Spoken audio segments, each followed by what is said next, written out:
Okay, so for those joining, you can see that we're recording this session. I hope that's okay with everyone, because this will be a very useful archive that people can access then in the future.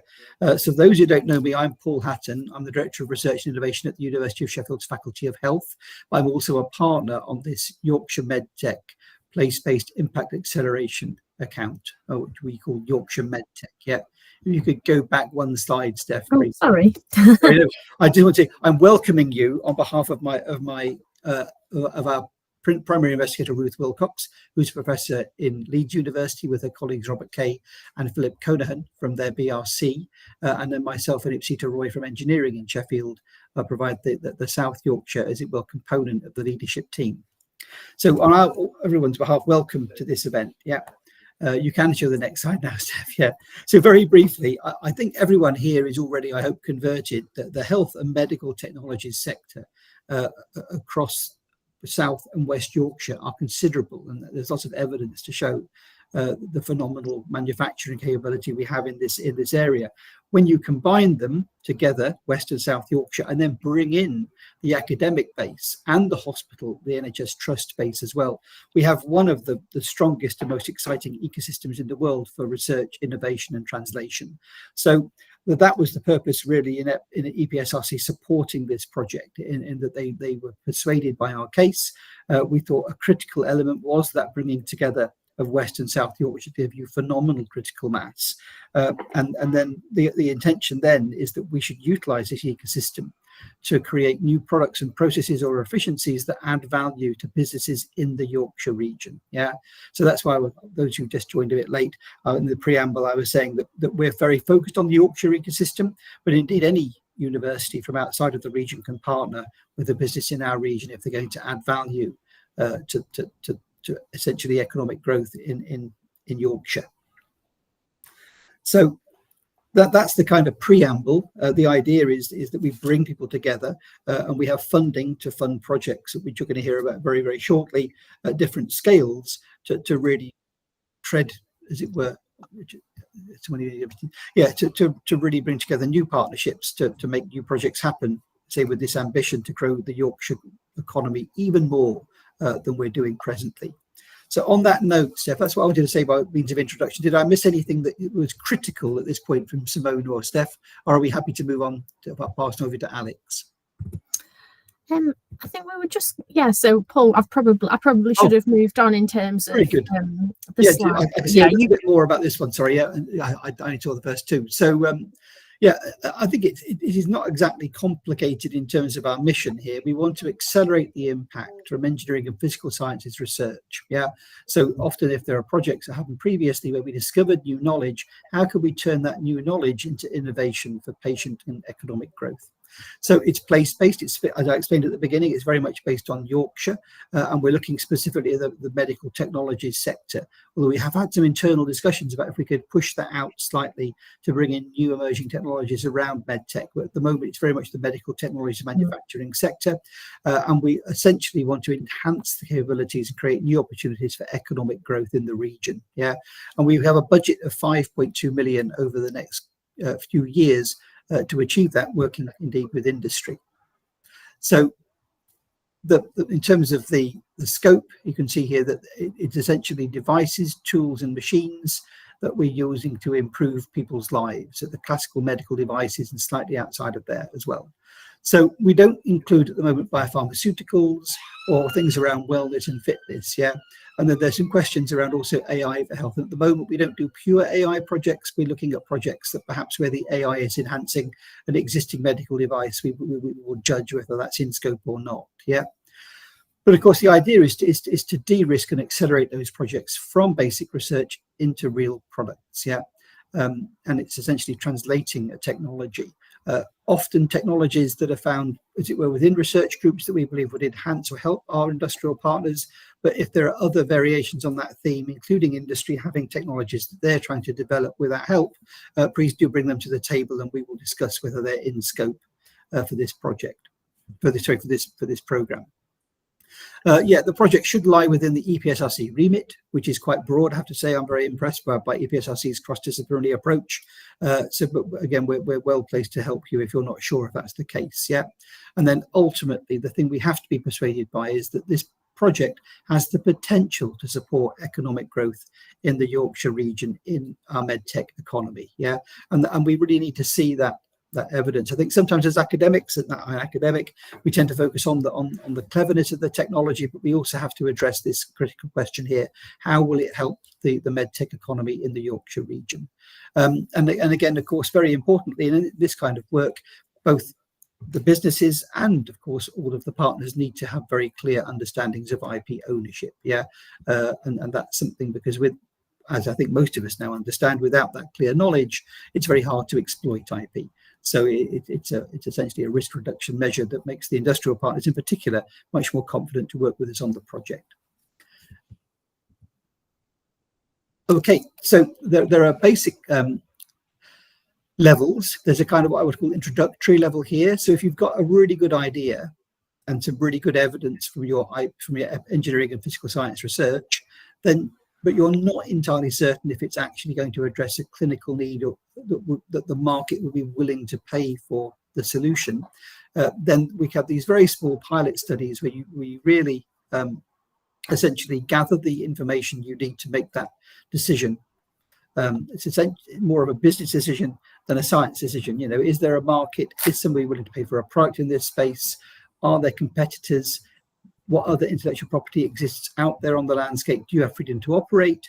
And then maybe also building some of your commercial, clinical and patient links you're going to need to take it forward to the next step.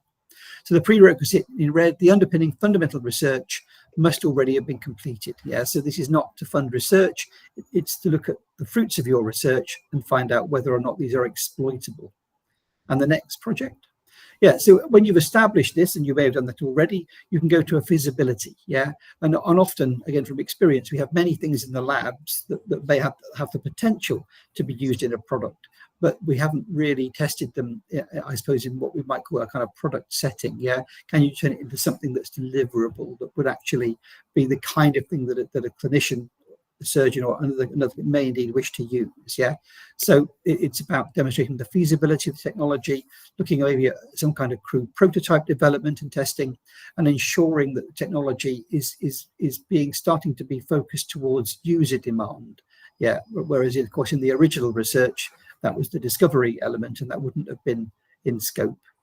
So the prerequisite there is evidence you've completed relevant and up-to-date proof of market. You've got to be confident that there is a market for the technology that you're developing, and you've got to show some kind of clinical need. And I would at this stage assume that you have actually spoken to clinicians and possibly even patient groups to really evidence you have something here that can be taken to market. So we've got questions which we'll take at the end. I think we can collect them. And do you want me to show you the POC project, because the slides have gone, Steph? I think so. With this webinar, we're predominantly focusing on the first two stages. Well, and the proof of concept webinar, I think, Simone, is that tomorrow this week? Yeah. So for those who want to hear about proof of concept, do see the next webinar. Never trust a professor to introduce things. So at this point, do I hand over to Alex? Yes, please. Thanks. Marvellous. So that sets the scene. I'm going to hand over to my colleague, Alex Wilkinson. And thank you. Cool. Thank you, Paul. So just for context, I'm going to go over a more higher level considerations when thinking about applying for both proof of market and proof of feasibility. So the first two rungs on the three ladders, the three on the ladder that we offer, the schemes offers. And whereas my colleagues before have done a detailed walk through the actual application form, step by step, and what each of the sections means, and those videos will eventually be made available on the website. Today, I'm going to help with helping you frame yourself when you're entering and thinking about this, what you should be doing. So just for context, my background, so I'm a commercialization manager for the University of Sheffield that just focuses on medical technologies. So I have approximately 2 decades worth of experience sitting on the operations and commercialization side of things for life sciences. So 10 years in pharma, or 13 years in pharma, and 10 years now in medtech. And this comes back, my opinions today are essentially based upon things that I have seen continuously for a very long time as a reviewer of business cases, as a panel member, as independent reviewers for funding applications. So the first one is mindset. And that's fundamentally when I see most applications when they're put in, is that often they're a technology first. Now with translational products, it's a problem first. Have you really understood the problem that is going on? And is your technology appropriate for solving that problem in a commercial kind of sense? And actually, when I say problem-based first, I'm talking about it from an international perspective. So most applications generally tend to put a lot of emphasis on the NHS and those friends and colleagues that are immediately around them. However, we can't ignore the news that there are a lot of problems with the NHS. And in the 8 to 10 years it's going to take to bring your product to market, is the NHS really going to be your first customer?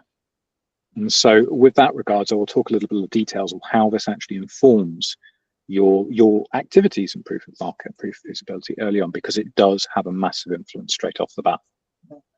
Cool.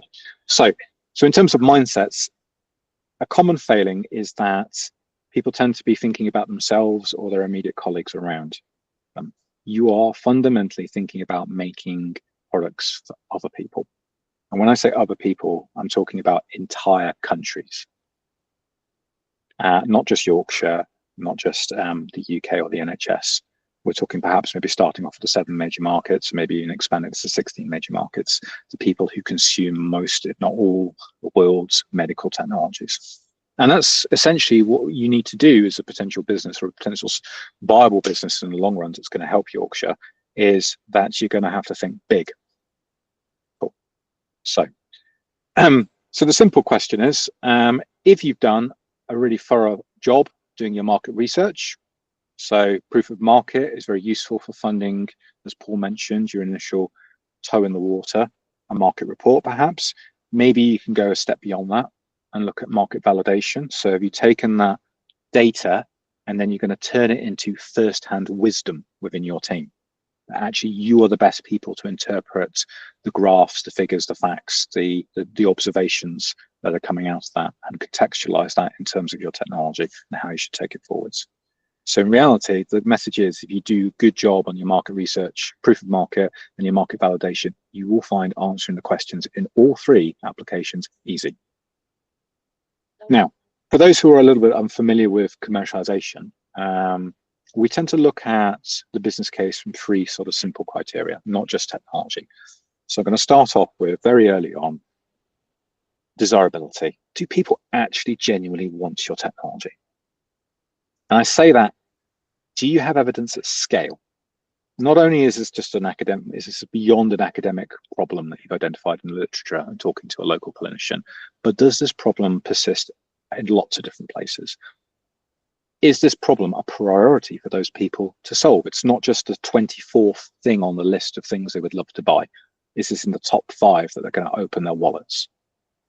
The next thing is that we all tend to come at technology from a particular engineering perspective. So actually, do your potential customers genuinely believe that your technology is the best at solving the problem? And then finally, which is probably the hardest to find, is can you get some evidence that they might even be willing to pay for it, even as early on? Actually some kind of level that actually people will, there's a happy story of sales at the end of this, and it can achieve its impact that you so desire. So moving forwards, we talk about feasibility, and this is more essentially, I guess, what we're probably a lot more familiar with, which is where can you make it, and can you ship it to your customers, and can they use it to deliver the benefits? And actually, this is probably the mainstay of more your proof of feasibility and your proof of concept on the larger sequential de-risking translational funds like the MRC DPFS, NIGRI, sometimes woven into PhDs and large EPSC grants, but that's more the case. And then the final big question is actually, can you make a sustainable business? So even if you're licensing it to a company that already exists, can they use this to essentially to remain essentially that actually, does it cost less to make and get it to your customers than they can charge? It's like that concept of sustainability. Okay. So this market research, so why am I putting such a focus on this? So most academics or most people applying for this are very much technology first focused. So your market research in effect informs your target product profile. What the technology actually has to do. Now, if you have not internationalized your perspective on what the problem is, you're not going to get a technology that can be sold at scale. And so, apologies, my slides seem to be lagging a little bit. So, and this is essentially embedded within the regulations. So broadly speaking, for those of you who are not familiar with MedTech, we are obligated by law to follow various ISO standards and various regional or regional country level or economic union level laws that govern the development of them. And broadly speaking, it follows a set pattern. Your market research informs your user needs and other commercial considerations. These are translated into design inputs, what the technology must do, and design outputs and how it's tested and performed on its performance that's actually doing what it's supposed to do. Now, if you create something based on market research on a single NHS trust, your design inputs, the product at the very end, is designed only to work in that single NHS trust.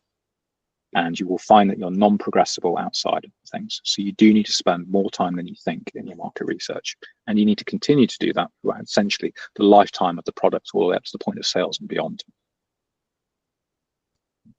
And so proof of concept and proof of feasibility mainly focuses on progressing the technological aspects about embedding all of these insights into a technological plan. Whereas proof of market really focuses on the kind of the market research angles on the far right. I'd also add that the latter stages, the proof of feasibility and also proof of concept, other colleagues will talk about at a separate event, can then inform your technological development plan. What are you going to do between the end of this fund and taking it all the way to essentially the exit of the university when it sits into a commercial vehicle? So this can be your IP strategy, resourcing, regulatory plans, quite broad. And so yeah, so just a reminder, this is going to be a message you're going to say so many times, you'll be sick of it by the end of it, but hopefully we'll get through, is that nearly all the reasons for either product failure or failure for you to get funding is you've not done your market research and you've not thought about it. Cool. So having trouble answering the questions, go back to your market research. So questions are ready. So how do you know when you're ready to apply for either the proof of market or the proof of feasibility? So from my funding panel perspective, I am looking for the quickest, easiest, and most efficient way to kill your idea. And so broadly speaking, what I want is that the most obvious way left in all of the answers that you've given in your application is to give you the money to do the tasks that you asked. So let's start with proof of feasibility, which is probably the easiest to perhaps maybe think about. So you've applied, but you've not actually considered what might be your commercial route forwards. And when I say that, what your commercial route forwards or commercial vehicle, perhaps is the better word, is how will this leave the university? Is this going into a company that you're going to form, a spin-out company? Is this going to be a license deal? Who to and how and why? Or might this form some sort of basis for a joint venture with an existing company? But that really does change the tone on what your activities you're going to do. And it changes your timescales, and it changes many things that you're going to have to focus your energy on. Paul touched upon intellectual property in the due diligence, but I would be looking for solid freedom to operate. And this is essentially to know that you're not going to be making something that someone already owns a patent on, or you can't potentially patent, and therefore you cannot get investment in the future. So prior arted. In terms of proof of feasibility, I would want to see that you've completed both proof of market. Now, proof of market, I tend to see as sort of a two-part. One, getting that initial dip your toe in the water market report. And we've got a number of different vendors, sort of Medipex, Medilink, and a few other people that you can name to help you out with that. But that's not the whole story.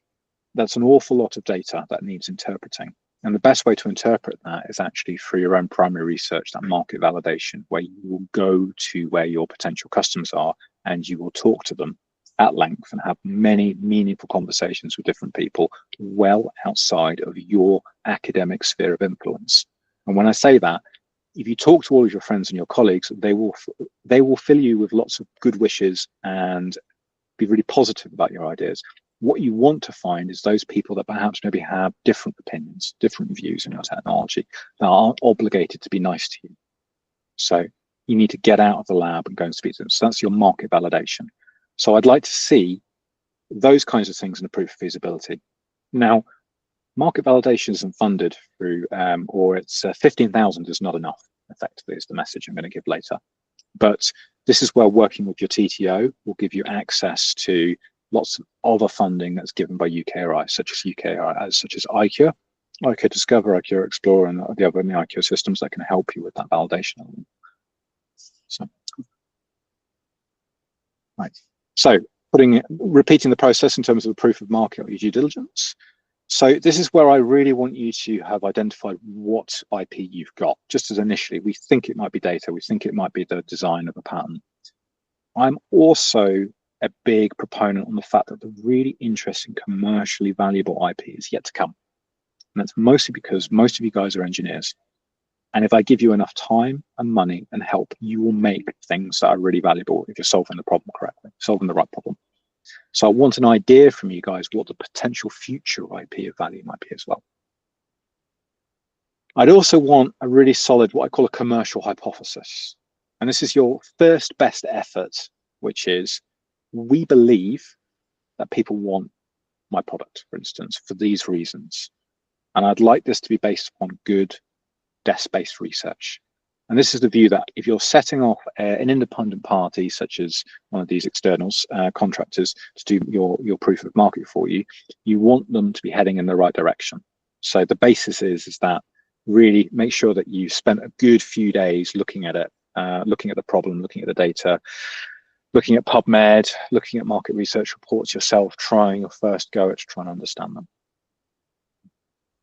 Another common element for failure, it's really clear you've not engaged with your technology transfer office. Now, your TTO, which might be commercialization managers, might be business managers, might be knowledge transfer, partnerships managers, they all have slightly different names depending upon host institutions. These people's jobs are to help you take your technology out of the university and create impact. They have lifetimes worth of experience in your TTO offices, and it's to you to tap into them and get that meaningful relationship going. They are your partner for the long haul it's going to take. And actually, it's quite obvious to the panel members when the relationship is very transactional. You sent them an email and then you've not really done anything following from that. So develop that relationship. They are great. They really know their stuff. So cool. So just to repeat, proof of market, I love to see that commercial hypothesis, such as we believe our customers are looking for a solution that solves a certain type of problem, and that is the initial foray into value proposition creation. That high quality desk-based research and that sustained engagement with your TTO. So if we go back to our little interlocked spheres, proof of market is very much a big push on desirability, getting your initial desirability evidence. And it can also include perhaps maybe some prospective understanding, well, can we make it?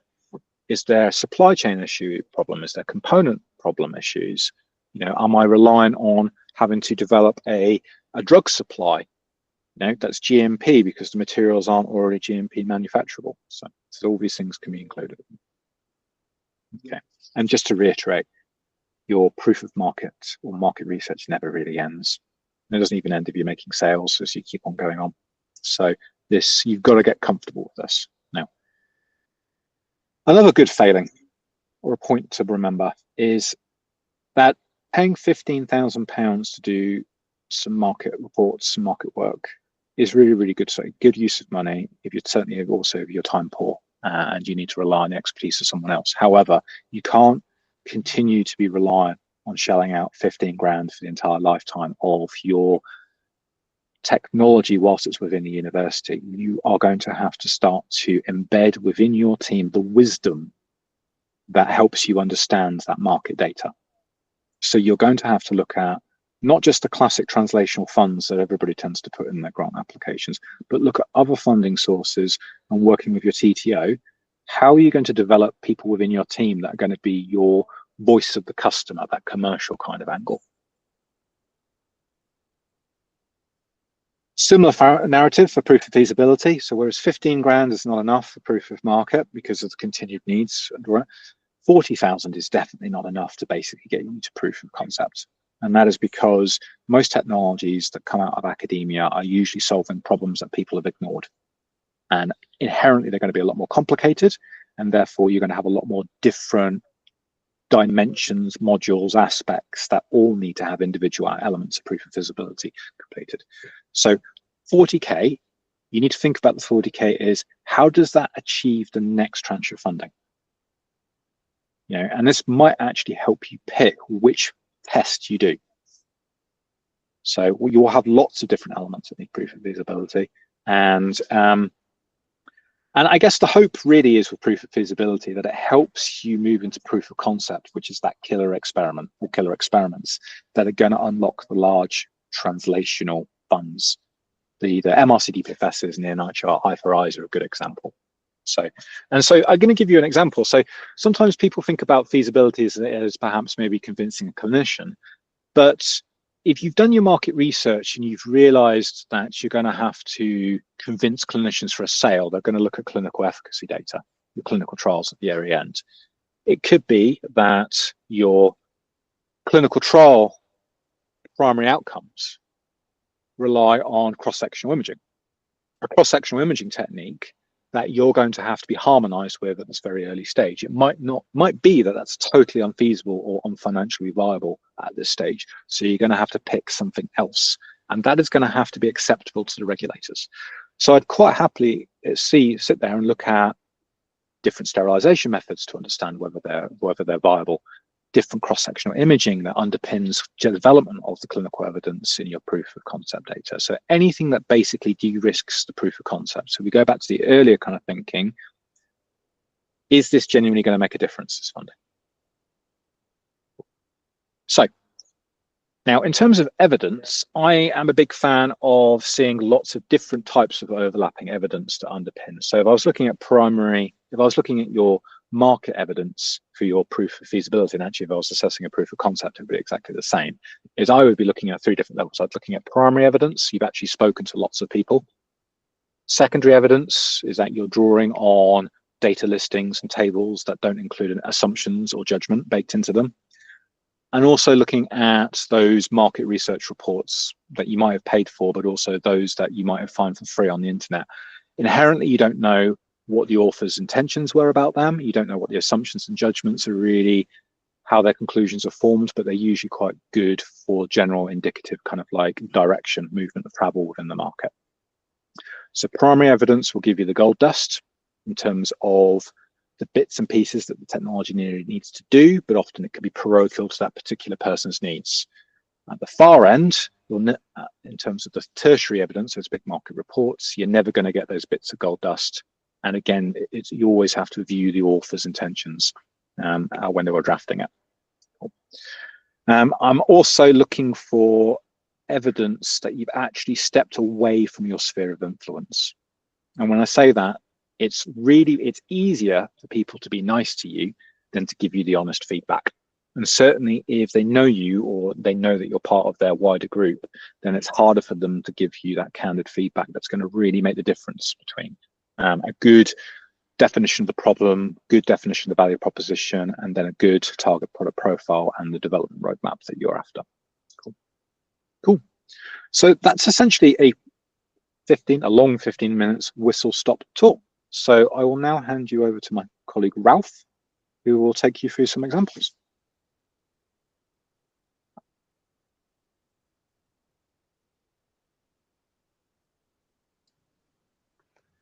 Let's see if I can get this to work.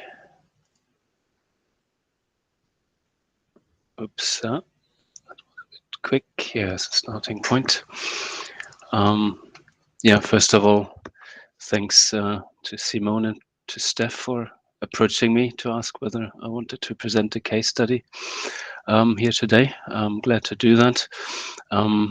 So far, we have been involved in, or we have been doing one proof of market project as part of the Yorkshire MedTech, and that finished earlier in the year.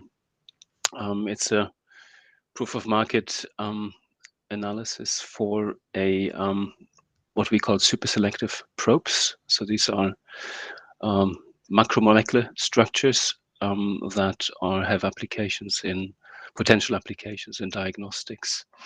And so I'll take you through the way that we took to get all the way to the application, and then I'll also cover a little bit what we have done and what the type of messages things are that we learned, and some lessons learned that I think would be worth sharing with you as well. So, but before I start about the project, just to introduce the team that has been working on that. The applicants on the proof of market were James Hooper, who is a postdoctoral researcher in my lab here in Leeds.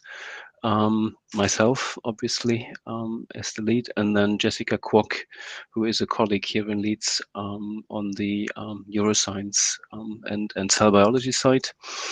Not on the application formally, but very much involved nonetheless in this project was Peter Arnold, who is an entrepreneur in residence.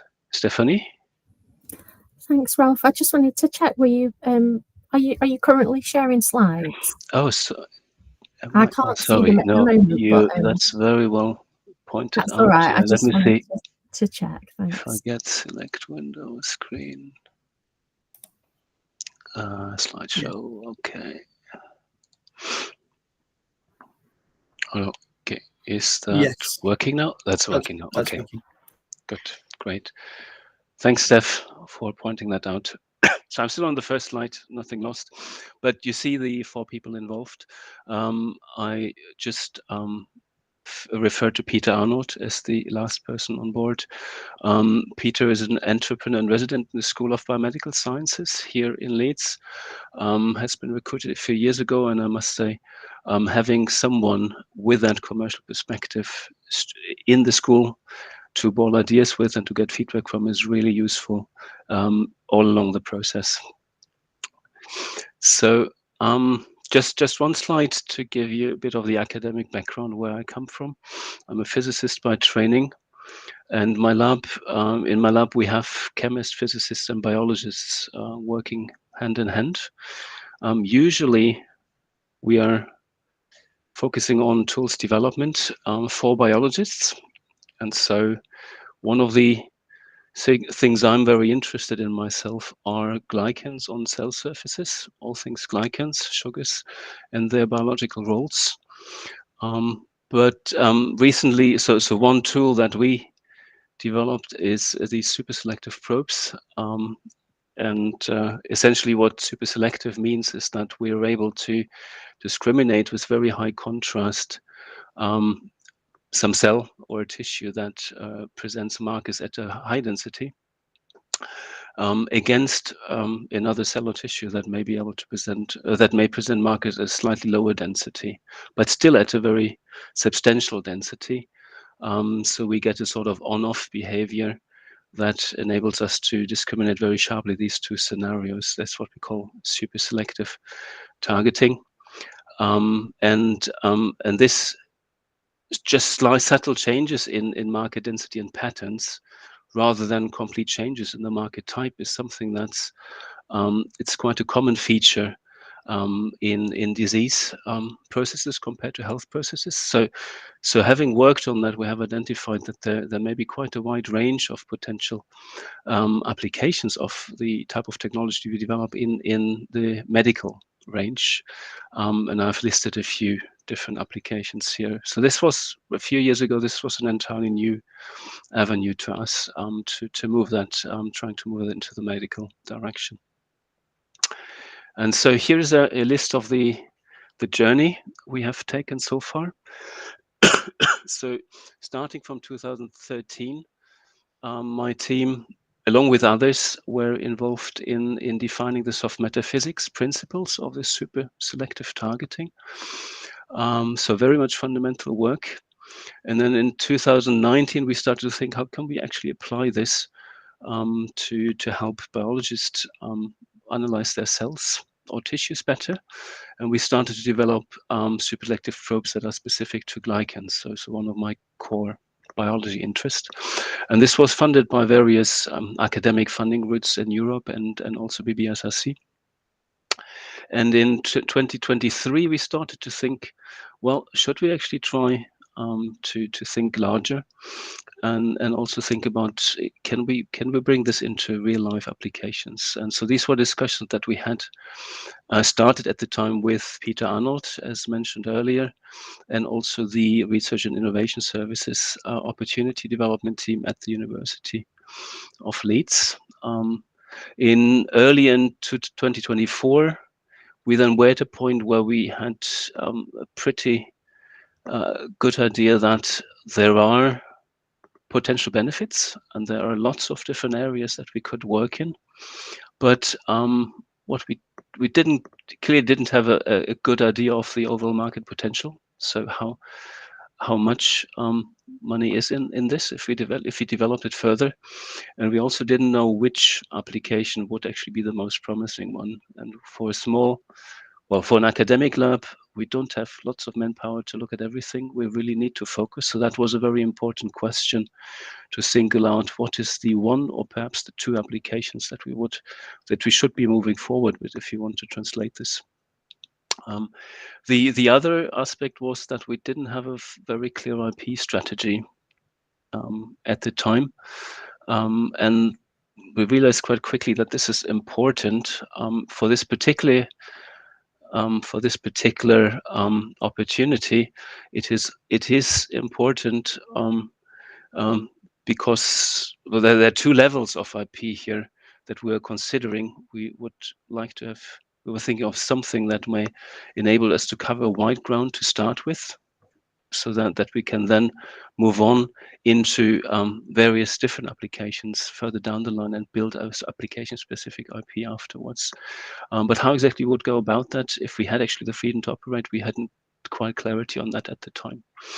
So that was our starting point and then I learned about the about the Yorkshire MedTech, and we decided to apply. So this was, I believe that's the first round, but I'm not entirely sure if it is the very first round in June 2024.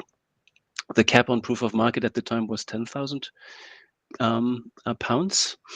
It was funded in August, and then it took a few months to actually get it properly going with all the organizational administrative aspects set up. So we started in December last year.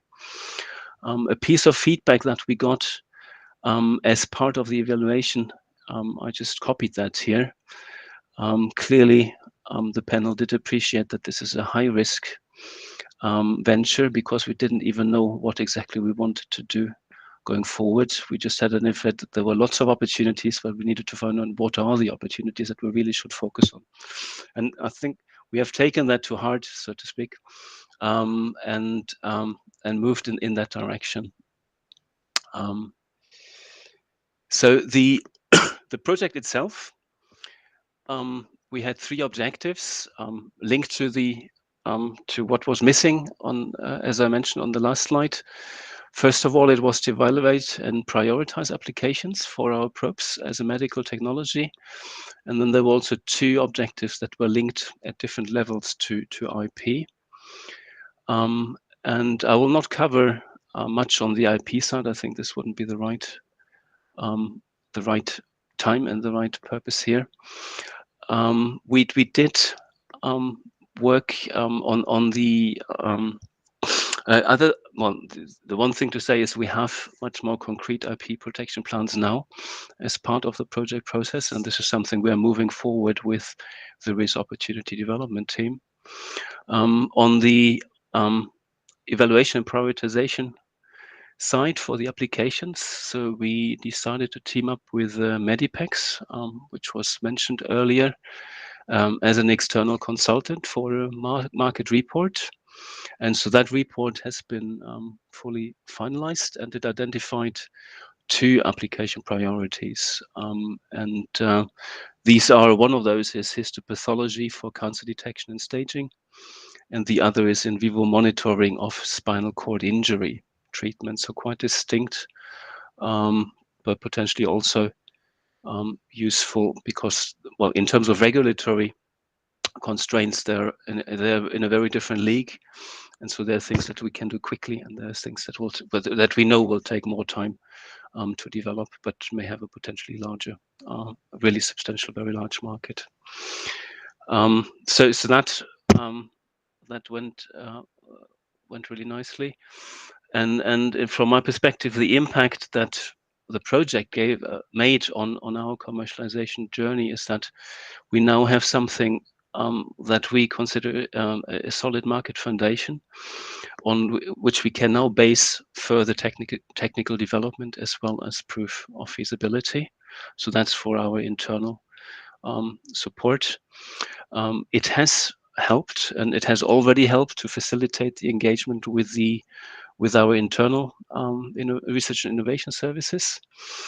So one of the downstream effects that this project had is that Jamie Hooper, the PDRA in the project, was funded with a Northern Talent Triangle Fellowship for 3 months. This is just about to finish now, in which he has moved the project from what internally we call the market validation phase to the opportunity build phase. So there's really a clear, tangible output or impact of the previous project. Without the proof of market, I don't think that this would have been feasible. And further down the line, we think the report will also help us to facilitate engagement externally with prospective partners. These could be co-development partners or could be investors. For this particular opportunity, we think we really need to work with co-development partners that know the application space well. This protects perhaps also a particularity for this application, and we needed to have the IP protection plan in place to actually go down this route. So that's one of the reasons, or this is now the next step to be taken. Good. 2 last slides, one with some tips and one with some take-home lessons. So in terms of applications for the proof of market project, what I have learned is focus on the imminent needs for the translation journey. That's where the value then will come out as well. Make sure there are tangible objectives that are easy to understand and definitely achievable within the time of the project. It's not a lot of funding, as was said before, but it's definitely something that helps moving things forward. Involve the academic team as a whole, and also the prospective external partners from the outside in the scoping. Even if it's just a PUM, I think it has been really helpful to have all those people on board when we put this together. And also reach out to the Yorkshire MedTech team. In my experience, the advice is prompt, and it's also very helpful in just preparing the best possible application. With regard to lessons learned, so this is now more about how the project has run. One of the lessons that we have learned in a slightly hard way, I would say, is liaise with the PBIA team and any external consultants early for a smooth and timely project start. And we were probably in the first tranche also, which makes things, yeah, you always discover things that are unexpected when you do things the first time. And so just getting the project account going, getting the NDAs in place, getting a work contract and the order in place for the external consultants just takes its sweet time. And that has taken a few more months than I had originally anticipated. So it's good to have that, to start that straight away when the funding comes in. The other main message I want to put across is it's a proof of market. It's maybe not the thing that as an academic one thinks is the first thing to do, but nonetheless the project required and benefited from the academics staying fully involved from the start to the end in this project. It's not about handing over, here is our idea, now you write your report. The external team needs to be educated on what you're actually looking for in terms of the report, and you don't know in the beginning what you will get in the end. There will also be points in the process where you realize, oh, maybe this application which we thought might be the one that we should focus on is not the right one to focus on. Go for another one, and that requires a lot of steer and some oversight from the academic team. So we were quite strongly, we were obviously strongly involved in crafting the description of work. We took some time to do that, and that paid off. And we did it with the external partners, so that all parts involved are on the same on board, on the same page as to what actually is we're looking for, what the aim is of this analysis. We sought to define clear milestone and associated timelines. This is really helpful. We perhaps didn't do that straight up front. We learned it on the way. It helps to keep both the external consultant and the academics on board, on the ball, to develop this. It's good to build in early outputs. These can serve as checkpoints.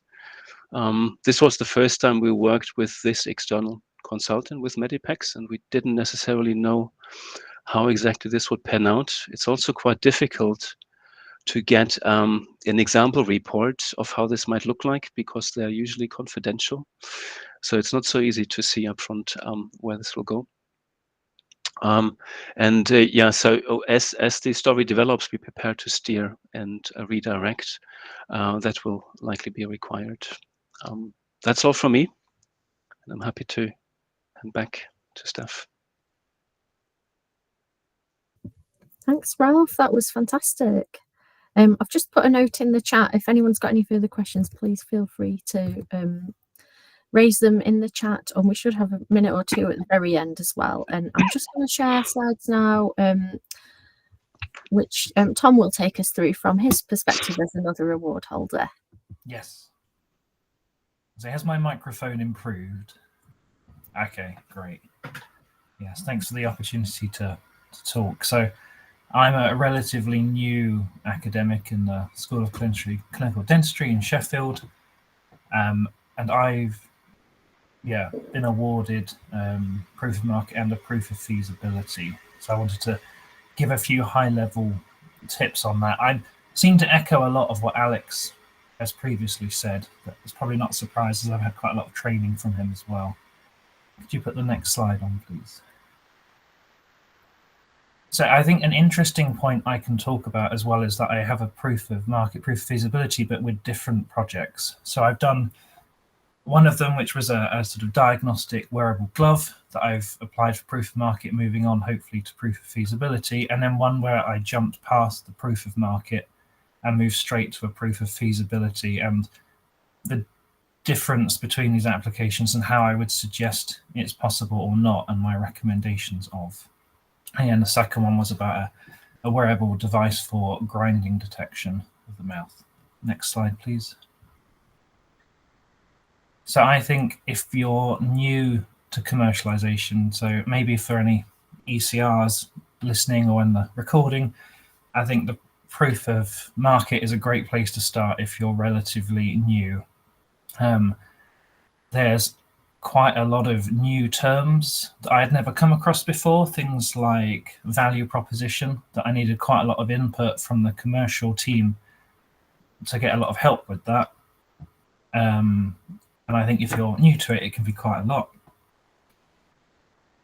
It's quite a large application for the amount of funding that it is, but it is building on that pathway to move through the PBI scheme, and you can reuse a fair amount of it for follow-up applications. And actually, when we first applied for this, we were trying to get an in-house person trained to deliver the market report, and we were told that no, with the amount of time that we'd have for it, that wasn't recommended. So when we reapplied with MediLink as our external consultancy, and it made it quite well, because it was quite a lot of high work to get to put the application together, but actually delivering the project was quite easy because there were a few meetings with MediLink. But overall, it wasn't a sort of challenging project to manage and deliver. Move to the next slide, please. So in terms of moving on to the proof of feasibility, I think a really helpful thing here is looking ahead at the proof of concept award, seeing what it is that you want to achieve there, and then looking at those few fundamental questions that are still outstanding that will get you to that larger award. You can also use it as a chance to test some of those assumptions that were in your proof of market. So you might have had, you know, recommendations of different industries that look suitable for a technology, but a proof of feasibility actually lets you get out there and talk to some of these people and really narrow down, so that when you go for a, you know, take your technology forward, you really know what application and what your technology needs to look like. So I think it is possible to do it without doing the proof of market work, but to give a lot of time for the application. I went to proof of feasibility here because I spent around 8 months in Alex Wilkinson's sort of Insigneo training course, doing this week by week, building up the evidence. So I think it takes a lot of time to jump to this stage, and not something I'd recommend that you do in a rush. I think it's quite easy to see when this has been done very quickly without the sort of depth behind it. So it does require a lot of time investment. So I think if people are time poor, and I think most people are, having that proof of market can really reduce that time, even if it means it takes slightly longer for you to move to market because there's that extra sort of application beforehand. Yeah, and so I partnered with, it's a good chance to partner with some sort of, for us in-house, like engineers who've got a bit more understanding on some of the regulations and safety side of things, and to talk to these people early so they can help shape your application rather than towards the end. And it's quite interesting being an engineer, but now being the not engineer in a conversation with engineers, where I've got a certain agenda for the commercialization and they've got some very different ideas on what is a priority for them. So I think working with them and getting a lot of putting in steer with these teams is important. Next slide, please. Yeah, so I think lessons learned on what I'd do differently. So going straight to this proof of feasibility can take quite a lot of time to prepare. For me, at least, not being as experienced an academic, there's a lot of different terminology to what you might see in a normal standard grant along the sort of commercialization. And when I first did the proof of market, I needed quite a lot of help, and contacting the commercialization team was really important. On the second time round after the training I'd had, it was a lot easier, sort of with that experience, to be able to answer the questions asked for the proof of feasibility. Next slide, please. Yeah, so final advice on sort of rapid fire. So I think unless you've got someone in your team who's got a lot of prior experience doing a proof of market, looking at patents, this kind of thing, I'd recommend using an external consultancy or company for that. Looking at the next stage of the scheme when you put yours together, so you can see what you're trying to aim for, so that you've got everything ready once your first project's delivered, that you can then move on to the second.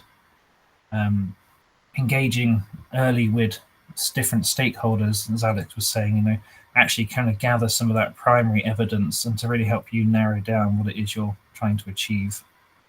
The commercial team are really busy, so engaging with them early so they can help shape it from the start again rather than just at the end. Yeah, and that jumping to a proof of feasibility does take a lot of work. All right, and I think that's the last one. Thank you. Thanks, Tom. That was fantastic as well. So I think we're coming very close now to the end of this session. I'll just move on to the final slide, which is to invite any further questions or anything that we've not answered so far in the chat. And a recap there on the timeframes. I know Simone's on the call, so I'm not sure if Simone wants to say anything further about the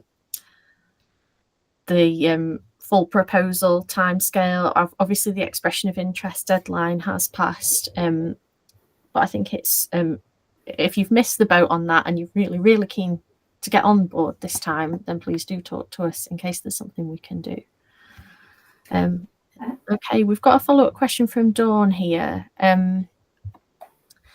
Do we have any specific advice to what resources would be required in addition to the proof of market report in order to progress to the proof of feasibility? Can I ask perhaps Alex or Paul to comment on Dawn's question? Yep, just let me go first. So market report is a very high level, top level glance. Depending on how you framed the scope of work with the vendor, they may have only focused in depth on one particular market. Let's just say for instance, the NHS. I would want to see that if you'd asked for, obviously, again, for those who haven't done proof of market, try and internationalize it so you get a good international perspective from the get-go. If you've not done that, then try and look at the other major markets. Again, probably start with your epidemiology and demographic data to understand where there are the largest number of living people with the condition that you're interested in, and then focus your efforts based upon sheer numbers. In terms of getting the information together, this is where I feel that depending upon your organization that you're in, look to internal funds to go to places such as trade fairs, conferences, to access those key, well, I'm going to say customers, those who buy, and users, those who use. So a clinician, for instance, will not buy the technology, but they very much will have a strong opinion on its usage and maybe a key opinion leader to procurement on the purchase of it. So you want to find those people and go and talk to them. Now, this is where I'm of opinion that actually the 50, well, what was 10,000 wasn't sufficient and has now been increased to 15,000. I would definitely be agreeable from a panel perspective to see where people have included perhaps maybe a key conference, not an academic conference. So you're not going to present, you're not going to talk about your research and push your research group agenda forwards, where you're going to go to Medica, you're going to go to Arab Health, you're going to go to a trade fair in the States. That if you can afford that and you can argue that, I would be supportive of saying that. And that really helps you contextualize what Medilink or Medipex or whoever else has done, that really kind of begin to understand what it actually really means. Because there's a big gap between data and wisdom in this context. And similarly, I would also add that we have, as of last panel, funded a second proof of market. So someone had a proof of market, did proof of feasibility, but there was a strong argument that they needed some additional information to help progress things forwards. So they were invited for a top up to their previous proof of market to do just that. So I'll chip in very briefly, having had some thinking time, Dawn. I mean, I'm thinking the three things we often see at this stage, the transition from market to feasibility. Obviously, evidence of fit with the call, but we'll take that as a given. I think we need to see some evidence of the quality of the underpinning research. It hasn't got to be necessarily a full 4-star ref paper, but it could be you've got something like a draft patent or something to give us an indication that this is that there's some substantial scientific and engineering or physical science evidence on which technology is being based.